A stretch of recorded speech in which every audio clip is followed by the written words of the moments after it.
We are to the city of fine arts known as Patan, which is considered to be as the oldest cities in Kathmandu Valley. This is a city where you can see a beautiful street with a unique harmony of the buildings, and that will go all the way from here through this street right to the center of the square. And there is a story behind when the Mauryan king from India, so he started coming on a pilgrimage tour. That time around, he brought the relics of the Buddha. And when the city was constructed, so he just erected the 4 little stupas on the 4 corners of the town. And those are dating back to the 250 BC, probably the oldest artifacts ever. And that was the beginning of the spread of the Buddhism in Nepal. We are at the pinball. So this is where you can see a beautiful pool, which we call as a Puku in a Newari term, where people used to take a bath, wash their clothes, and this is still in use. We mostly have the Buddhist people living around here, but there are some little Hindu shrines adjacent to that, which gives you the unique example of the Buddhism and Hinduism going on together over the history. The city itself is literally known as a city of arts and crafts. That's what you could see, the massive numbers of the work.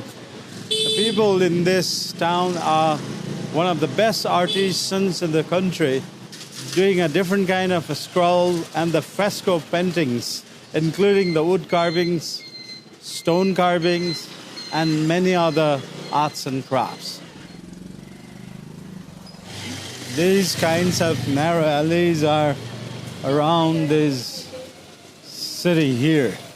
So probably you can get the experience of walking through the narrowest street in the country ever. We have now arrived at the premises of Patan Durbar Square, down to the beautiful stone tap and a spout out here, but there are like so many different kinds of stone-based spring spouts, and you could view over that 3 spouts, but this time around the water has all been dried up. Otherwise, on the normal day, you could be able to see the torrent of the water. This is like a place where the local people have been using as a wash place. Earlier, we have just visited a beautiful pool, and the source of the taps like this is actually spring water and the water from the pool. And this is known as a manga hiti. So manga means good luck, hiti is tap.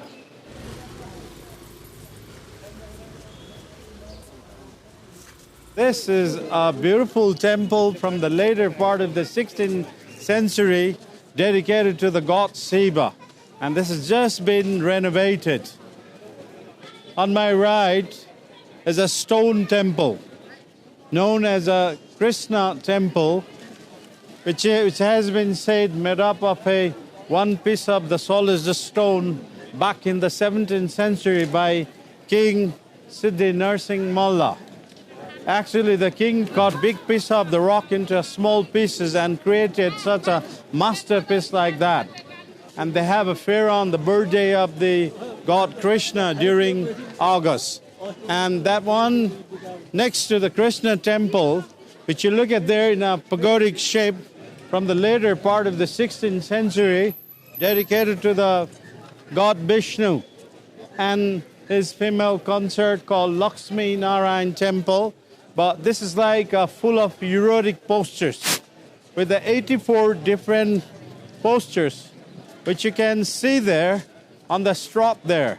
And talking about the erotic postures, everybody, so let's say people had no ideas about a sex education back in those days. That's what the king kept those figures on the straw to see it, so that they can look over all that and reproduce more and more number of the children. And that's what the population has been nicely grown up. Now we are looking at the main section of the palace of Patan, Durbar Square.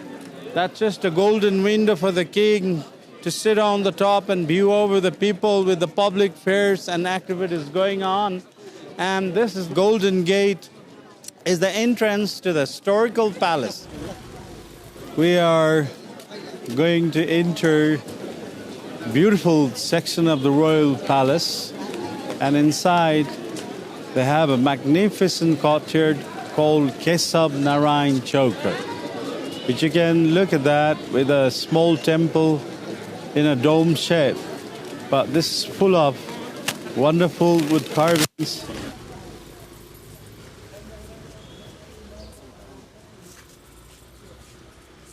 The palace has been built back in the 12th century, and now it has been taken as a part of the beautiful museum, which was started off back in 1997 on joint venture basis with the help of Austrian government, Nepal government, and archaeological department.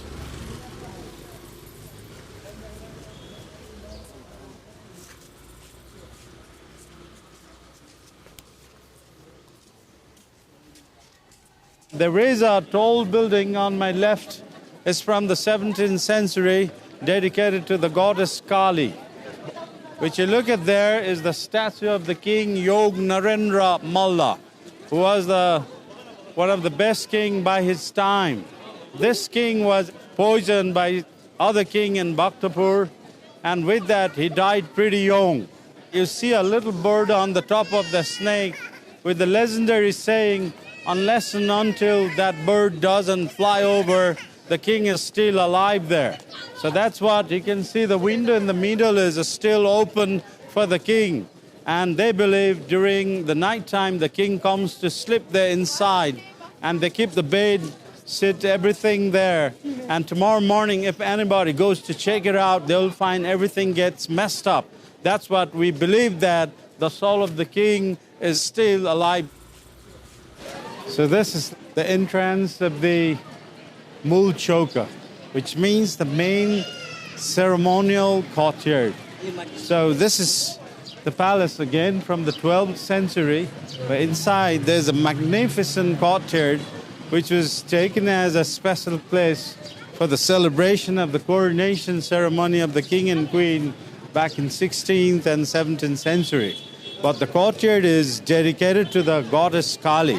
So if you look at the door, there's like a statue of the Kali. But there's a day, there are the people wearing the 13 different kinds of masks and to represent the different forms of deities. And they all drink the home-based sort of rice liquor. They get wild and they start chopping up the live head of the buffaloes and start sucking the blood, which sounds pretty strange to you all. Is one of the best time to come and watch this beautiful main ceremonial courtyard known as a Mulchoker. So with this, Patan is rated as one of the finest Durbar squares out of 3 Durbar squares in Kathmandu Valley, is undoubtedly one of the best UNESCO World Heritage Sites too.